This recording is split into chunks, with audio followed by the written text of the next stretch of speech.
Welcome to the Healthusiasm podcast, a panel discussion on trends and innovations in health and self-care. My name is Christophe Jauquet. I'm the author of the Healthusiasm books and a professional keynote speaker on health, business, and technology. Every week, I discuss with a panel of experts the positive changes that are shaping our health and happiness. And for this discussion, we have three panelists. Calling in from Barcelona is our digital health connector, Aline Loiset. Hola. Calling in from Zug near Zurich in Switzerland, patient expert Nathalie Bloom. Hello. Last but not least, from Ghent, Belgium, human experience expert Mo Zouina. Hello there. How was this for an intro? I sometimes have the feeling that if I do an intro, I'm not health-enthusiastic enough. Was the vibe immediately good? Are we good? Yes, we are. Okay. Then it's good. Because we'll be talking about something that I've mentioned, I think, probably for 8 months, maybe even more. And that is, there is a new book coming. There is a new book in my new book. How many times did I mention it? I can't remember even. But hey, since a week ago, my new book is out. It's called Trends and the Transformation Economy. And I'm happy to have this panel here with me because Mo and Nathalie, they both pre-read the book. In fact, Nathalie is actually an expert in Healthusiasm probably because she pre-read both books, the Healthusiasm book and my second book now. And I've tried to incorporate as much as possible your inputs. But also Aline, I think we mentioned already a lot here in the podcasts, the new book and all the things that are in there. But also last time we went for dinner in Barcelona, we talked quite a bit about it. So I'm really happy to discuss this. And I just received the physical copy, so you need to send me your addresses so I can send it to you directly and so that you can read it in its entirety as an actual book, of course. Mo, what did you want to say? So first, I think I'd like to officially congratulate you on the book. And it's always been an aspiration, if we talk about aspiration, to try and to try and rank my thoughts in something that people would be able to understand. I haven't succeeded in it yet. And I think the effort to do that, especially with your forward thinking, is incredible. So I think the effort must have been excruciating. How do you convey something, a vision forward to something based on something that people do not necessarily understand, maybe sense, but not understand it, and do that in a clear and transparent way is something I have incredible respect for. Yeah, thank you for that. And to be honest, I mean, I don't like the ideas. I don't like the visions to write. Most of the time when a book is finished, I'm already, sketching up the new one. It's like fashion designers do the same. I mean, when it goes on the catwalk, they're already tired of the show that they prepared, and it feels a bit the same. I do have to say it is excruciating, the whole process. And every time I finish the book, I rather feel like I'll never do that again, ever. Just until the moment you have the book in your hand, and that feels really, really nice, of course. But it's a question I often get. How do you write a book? The thing is that, first of all, I have a lot of ideas. That's not the purpose. I mean, that's not the problem. Let's put it that way. But the question is, how do you get it started? And I'm not quite sure. I start writing and it never ends. That's one of my maybe mistakes in the approach. Is better to have a framework and stick into that framework and not go too far, because this book is again 350 pages, so it's quite a extensive. Let's put it that way. But the idea basically immediately came after the first book. The first book, which was called Healthusiasm, talks about why are people more occupied with their health? Why does everyone wants to be healthy and happy? Maybe more now, today, than in the past. And what does this mean for organizations and businesses? What is their role in making customers healthy and happy? And the first book was really well received. I mean, when I did a market research shortly after to ask, does it make sense? And 92% of the people that replied to that market research said, yeah, I mean, making customers healthy and happy is it's one of the things that we need to do in a company. So they do agree with it. It's not always that easy. And that's when the first feedback came, and that's when the idea of the second book quickly developed. Because one of the questions that people asked me was, yeah, making customers healthy and happy, I get it, but what does it mean, right? Healthy and happiness is so fluffy. I mean, you need to make it more concrete, and that is something that you need to try to have that sorted out in some more content that you make. And that's where, I mean, you mentioned the life aspirations. I mentioned it a couple of times on this podcast as well. That's where I actually wanted to go one level deeper than health and happiness. I wanted to define what it actually means. So I really wanted to understand, what does, for you, Mo, what does it mean to be healthy and happy? And I really tried to make that into something very concrete that is related to our basic human desires, or human needs, our deepest needs that we have, because we all want to be healthy, but what does it mean? And so I came out with very obvious things like, people want to have more energy. People want to have less stress. They want to enjoy the moment. They want to develop themselves. They want to have a purpose. I mean, I remember one of your enthusiasms a little while ago, Mo, was people that have a purpose in life are more healthy and happy. And so this is one of the things that came out of it. I have 24 of such life aspirations. And so when the book starts by explaining the fact that people today, they want to transform themselves. Because of technology, they feel that they can do a lot more themselves. So they can find those tools to impact how they feel, how healthy they are, how happy they are. So they feel more empowered. And that's why they have this focus on transformation. But not only themselves, there's a lot of crisis in the world. And I mean, we're talking about, the geopolitical crisis. We're talking about the mental health crisis, the climate change crisis, resource crisis. There's so many crises out there, and people want to do something about it. And that's where the transformation idea comes from. I often start my new keynotes in saying that transformations is the word of this new decade. And then people say, yeah, but I'm not quite sure whether that's true, because we've been talking about transformations for ages. I mean, the world has been transforming all the time. And then I say, yeah, but previously the focus was mostly on digital transformations. And digital transformation is really about how can we change processes. It has some sort more of an internal focus, whether it's in healthcare or beyond healthcare. It's always about how can we change things, how can we change the experience. But right now, transformation is more about how can we change ourselves? How can we change society? How can we change the planet? And this is driven by these life aspirations that people have that more than ever are present. People want to have an impact on their life. They want to become the best versions of their life. And in the book, the first two chapters talk about that.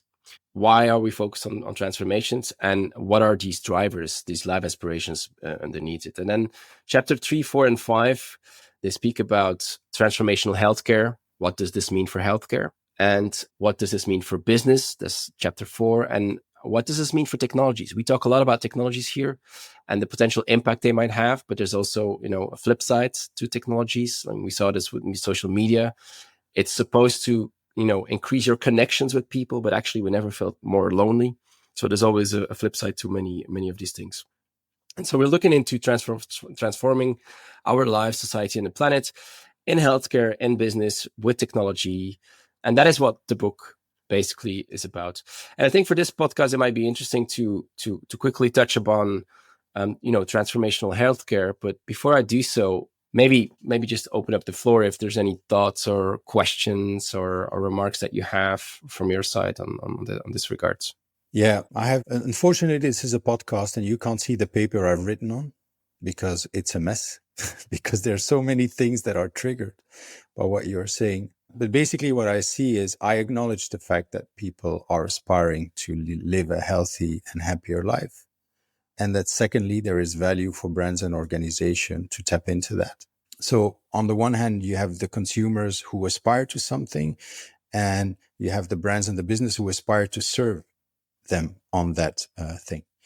And then in between these two, there's time and ability. And the problem is that with the transformation, we have completely skewed our notion of time. What do I mean by that? The fact that we are serviced incredibly well means that our patience has decreased. I think there is an impatience in aspiring to these things.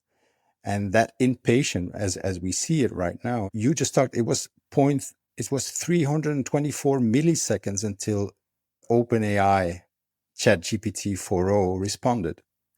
So we have been also trained in impatience through technology. And there are things that you can't accelerate, whether it is in health, whether it is in transformation. So I think in between is the ability to serve and deliver these experiences to these consumers. So once again, it's human nature is in the equation, and we shouldn't ignore that.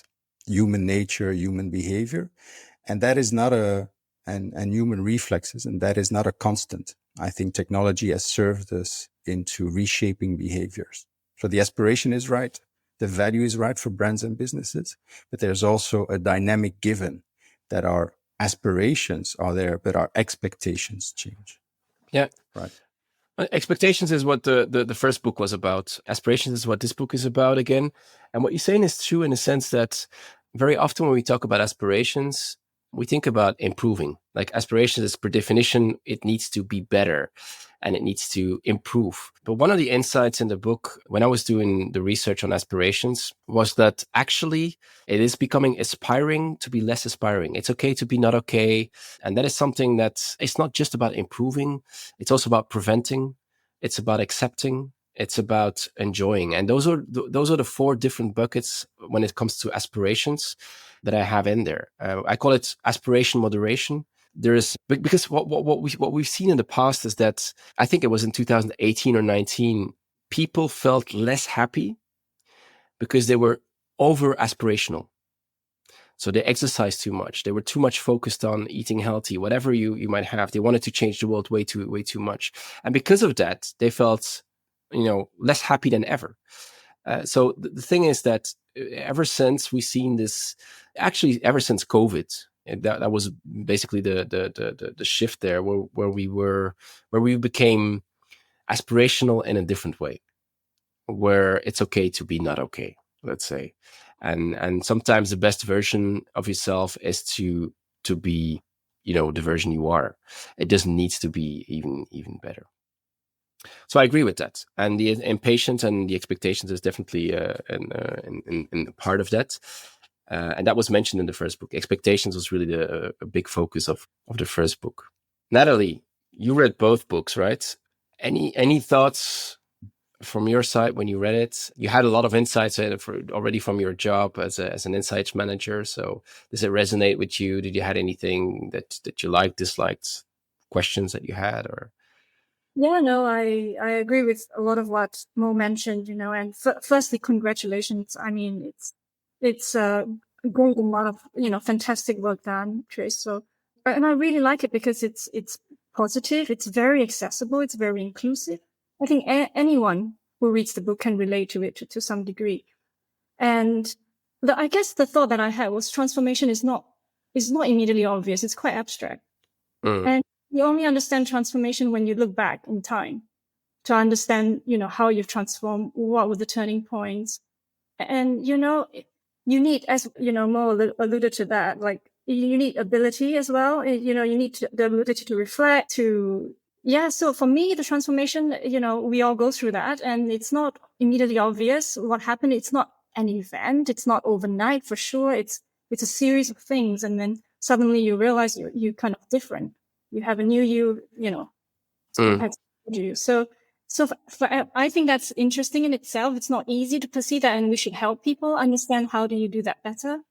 And for me, the other thing about transformation in healthcare is also about capability, right? You can't talk about transformation without understanding what are the gaps today, what are the capabilities required to take people along the journey, right? And it's a lot to ask for.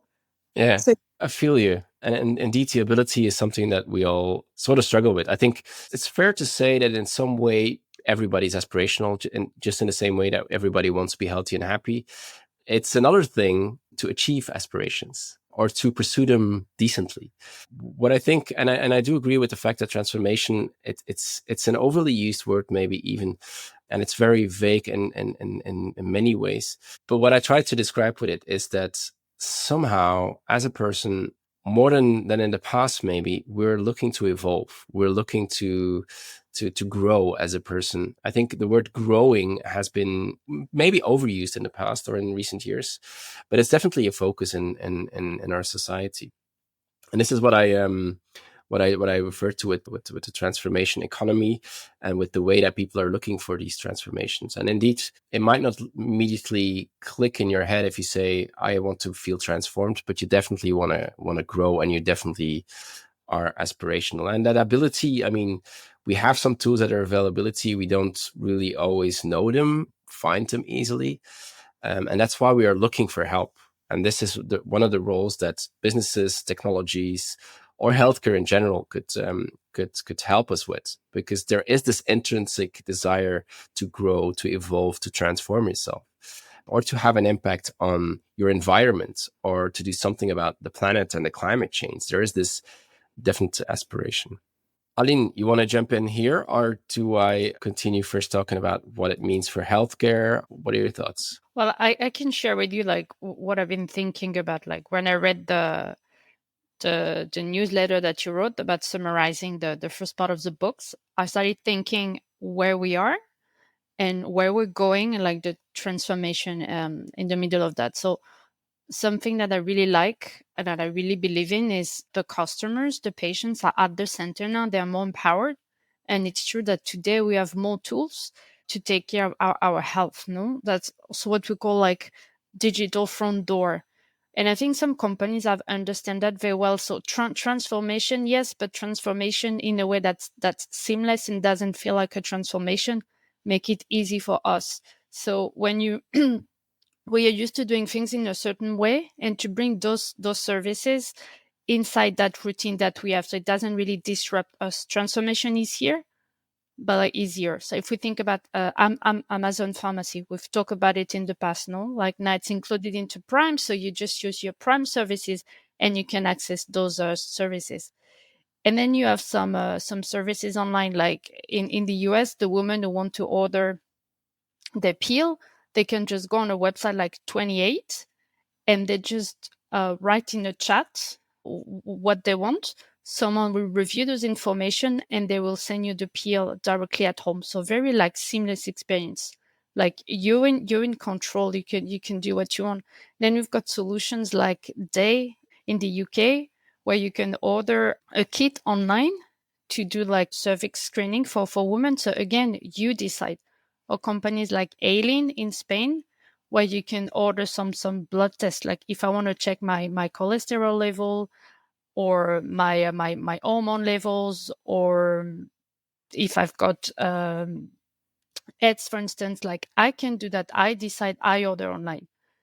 But in thinking about that, I also wondered about the role of the healthcare professionals, because I think this is still important. I think we should, in that transformation, I was wondering, like, should we really move in a society where us patients, consumers, are in control without the supervision or the advice of the healthcare professionals? And for me, that figure is important and should remain as it is, not like a reference. And that reflection came also from the company Natural Circle, the fertility app. So it's an app that can be used to get pregnant and not to get pregnant. So you measure your temperature every morning, and it's telling you, yes, today you can get sex or no. And you order it online on your own. You don't need to go through a healthcare professional. And it actually became a medical device in Canada in January this year. And some gynecologists raised some concerns about that, because they find it can be dangerous for young women who are using it for contraception, because they say that like stress, life events, lack of sleep can affect the duration of your periods, and can have an effect on such apps. And also something that I found very interesting is that the other concern is that when a young woman wants to take the pill, traditionally she was going to the gynecologist to get it prescribed. But now, if they're using those apps online and they're accessing those apps on their own, they're not going to the gynecologist anymore, which means that they are not doing an annual checkup. And I think that's where we're losing a bit the figure of the healthcare professionals, and we're transforming, we're getting empowered, but we may be losing something regarding our health at the same time. Yeah. And I think we talked about it in episode 22. We did a special episode on understanding the closing of Walmart Health, and we ended up discussing, what there's self-care, there's primary care, there's specialty care, and the self-care bunch is growing rapidly, driven by those transformations and these aspirations that people have. Specialty care is going very fast in a very specialized direction. But then we have this primary care role, which basically I called it no man's land. It's up for grabs, whatever you may call it. It's a little bit of it's not a vacuum, but they need to re-identify their role in healthcare, because I mean, this is changing because of the aspirations and because of the transformations that are happening with, you call it the digital front door. It needs to be easy. It needs to be, happy. The people need to have a great experience with it. And so that changes, and that puts a little bit of pressure on that middle field, the primary care fields. Mo? Yeah, when I heard Aline talk, I just realized that the aspiration is incredibly valuable, and it connects potentially a lot of companies with an aspiration that people find incredibly valuable. But health, through recent research, has also been decrypted as being something that is interconnected, that health is not just one element. It is a combination of elements that need to be, addressed in order to achieve well-being, right? So what do we see? We see an incredibly exponential increase in information and data. We see a decrease on relative knowledge of people of their own health. And we see companies servicing these people on a holistic need with fragmented solutions. And I think there might be a big issue if we want to aspire to something that, as you said, Christophe, is so holistically important.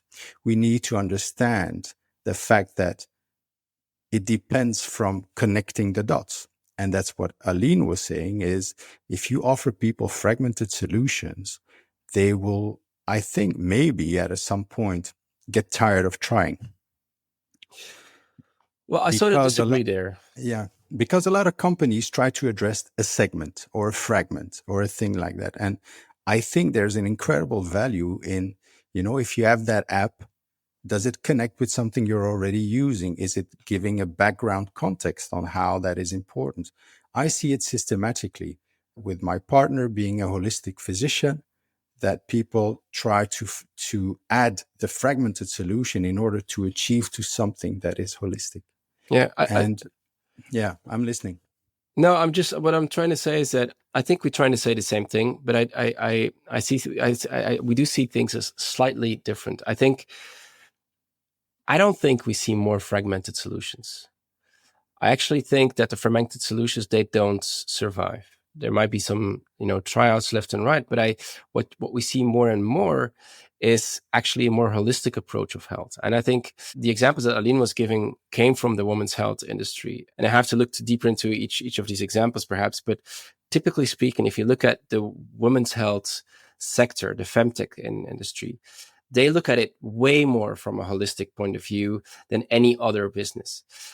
They start from being women. They approach not one specific disease or one specific medical condition or health, I wouldn't call it issue, but item, but they look at it from what it is to be a woman. And in the book, I specifically have a chapter on women's health. And actually, we talked about it already. I think it was the very, very first episode that we did with the Healthusiasm podcast was on women's health, and was specifically on the fact that more and more we look things from a human perspective, from a woman's perspective, and not specifically from one specific disease or one specific solution. We no longer, and that is my message mainly to the healthcare industry in general, is that stop thinking about purely solving a medical need, but think about to go two steps further. Solving a medical need is wonderful, but you need to take into account the expectations, what you said earlier, the speed, the easiness, those kind of things, the impatience that we have. And then you need to look at the aspirations. And aspirations have basically nothing to do with the medical needs. It's about what is important in people's life. And if you have these three elements, needs, expectations, and aspirations, then you can actually come to those wonderful solutions that are way more engaging. And I think this is what we see in women's health. This is what we see in metabolic health, which we also talked about on the episode at some point. This is what we see in mental health even. And I think this shift in those three fields, to me, is radically changing healthcare. And the way that, I mean, you mentioned your partner in life who is a holistic physician. I think this is a trend that we're seeing. We're moving away from diseases and we're going into a holistic approach of being a human. Yeah, but let me add that up a notch. You talked about female health, metabolic health, and mental health, but they're all connected. Yeah, and they're even connected, yeah. Yeah, and they are connected. So the challenge, I think we'll have to evolve through a stage where these fragmented solutions are just flushed out. True. Right? Where they're not viable. On the other hand, starting a holistic service through technology might be an incredible task, right? Because it requires a scale that is not accessible. So I think it will have an effect on health entrepreneurship, for instance, because to make it viable, it needs to address that. I saw Natalie nodding also a few times. Natalie. No, that's so much there. In my time working in what I notice is it's fragmented actually in healthcare at the moment. I mean, the aspiration is always to be holistic, but the way it requires so much change, a mindset change from the side of the organization. It relies on a completely different operating model, right? From the pharmaceutical side, not to be product centric. And that is also a big ask, right? So it requires a completely different kind of partnership. So, to give a concrete example, I think pharmaceutical companies still launch individual solutions for a branded product, even if the journey may start from an unbranded and then it goes on to a branded experience. So they're supporting patients who are currently on their drugs, right? Like a patient support program. But then from the HCP side, they are getting all these patient support programs from different pharmaceutical companies promoting their drugs. And it doesn't really make sense because if, let's say, I'm a dermatologist and I have, these number of branded products, I suddenly have all these PSPs to talk about, and depending on which product the patient is on and so on. That is distracting. And it doesn't make their lives easier from the point of the HCP. No. And that is still the reality today in healthcare. And that's also why, pharmaceutical companies are acting that way or have to act that way. But I do agree with Mo in a sense that even women's health and mental health and metabolic health are closely related. I think we see that in the way that aging is studied right now. If you look at the causes for aging and the diseases that it causes when you grow older, they're all very much related into clusters even. And that's why at a certain point in the book, I have a whole chapter talking about, and this is, confirming what you're saying, Mo, and totally agreeing there, and even go maybe one step further and saying like diseases will become irrelevant in the future, or at least they'll become less relevant than today, because we will approach health from a more holistic point of view. And by doing so, we will cover way more, diseases and even have a bigger impact on our health overall.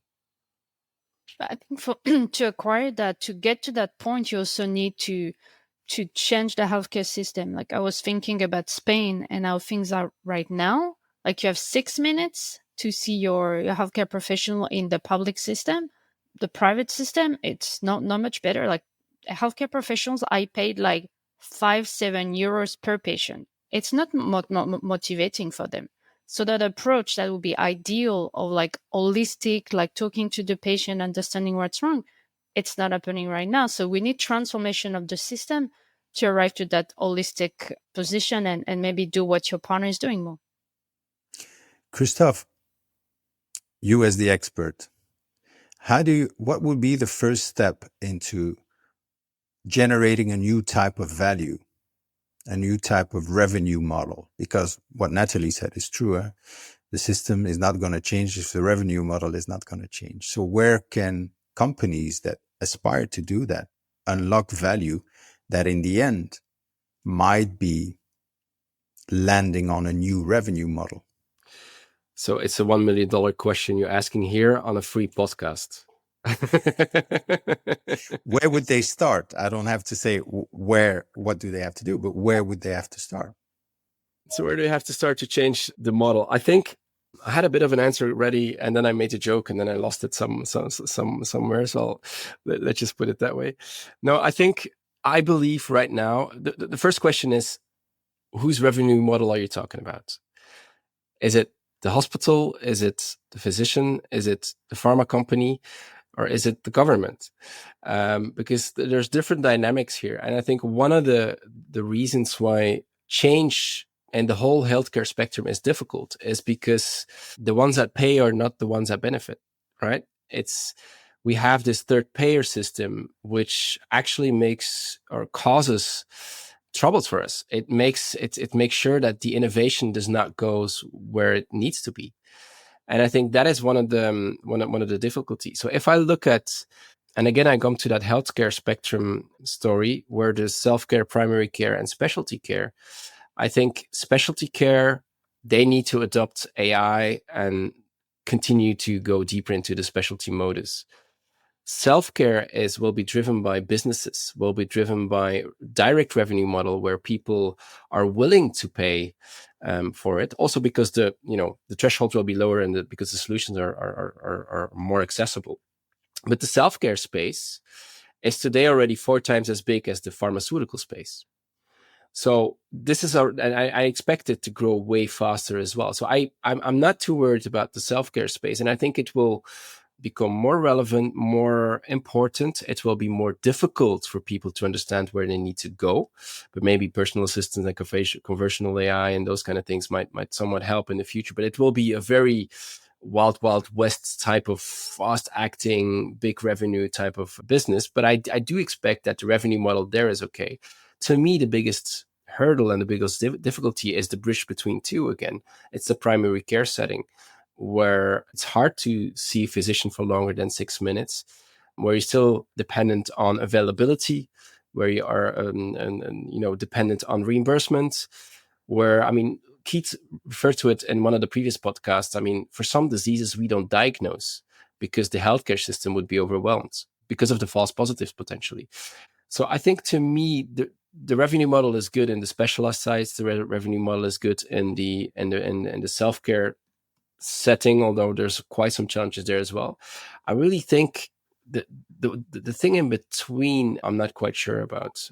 Aline, you were reflecting upon it. I saw you thinking really loud. Yeah, I don't really agree with you with that there's really a market for self-care, because in Europe, especially, it works better in the US, but in Europe, we are so used to having everything provided by the healthcare system reimbursed. Like, why should I pay? If everything is covered by the healthcare system. And I know the startups were trying to go B2C, business to consumers.